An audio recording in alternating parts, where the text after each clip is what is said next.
Why do you think that the headmaster has stopped you going to school? It's too long, sir. Your hair's too long. Yes, sir. Are you good boys in school?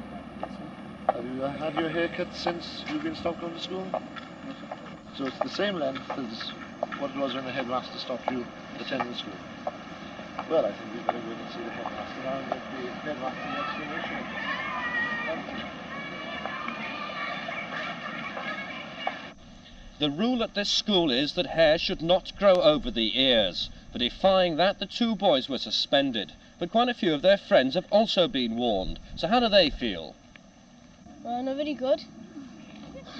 Have you in fact had it cut? Yeah, I had it cut, and he told me to have it cut again. How much did it cost you to have it cut? 6 shillings. Well, how much did you have chopped off? It's still quite long, isn't it? I had a good bit chopped off, so I cut. How about you then? I had it cut only yesterday. I was waiting all day outside his office, and he said he'll call for me when he wants me, and he still hasn't called for me yet. And he said if I don't have it cut, I'll get suspended. Went to school and he said if you don't have it cut by today, they suspend me from school. So what's going to happen? I'm not having it cut. How about your parents? How do they feel about that? Well, he said they don't want me to have it cut either. I'm not going to have it cut. At the showdown with the parents and their children this morning, the headmaster stood firm. Well, he sent Andrew back. He said that unless the hair is cut, he's not allowed to let him attend school. We have to bring him back again on Monday. And if it's not cut, he'll probably still be suspended. Is he going to have his hair cut? No, definitely not. Why not? Well, I like the style, and I'm quite prepared if it could be cut for the mornings, but he has to go out in the evenings, and I think he'd be ridiculed by his friends. Do you think it's really worth his education suffering, though?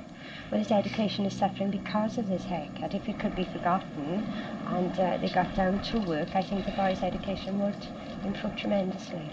But he told me this morning that if Lynn doesn't get his haircut, he's going to have to suspend him from tomorrow morning. So what's going to happen? So Lynn has refused to have his haircut. He won't. So I'm not going to force him anymore. The man leading the defence is County Councillor Glyn Owen, who spent an hour and a half waiting outside the head study this morning. Should he really be interfering? Oh, well, of course I'm right to interfere. This is 1972, not 1872. This is Victorian-style prejudice against long hair. Well, you have spoken to the headmaster. What did he say to you? Well, I'm afraid he's adamant. He won't let the boys return to school unless they get their hair cut. Well, this school has got a very good reputation in the area. Do you think that it's wise to sort of jeopardise these children's sort of education over this? Well, I think that the boys' grammar school has got an excellent reputation, and their hair is certainly longer there than the pupils here. So what's going to happen now then? Well, I feel I must go now to see the Chief Education Officer and make a strong protest on behalf of the parents. I feel that if the children's education is being jeopardised, it's not by myself or the parents, but by the headmaster's refusal to allow them to return to school.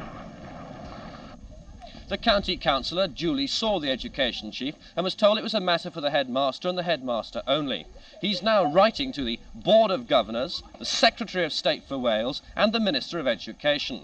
Headmaster Stanley Pepper wouldn't be interviewed, but he said that he hoped the boys would be back at school on Monday with their hair cut.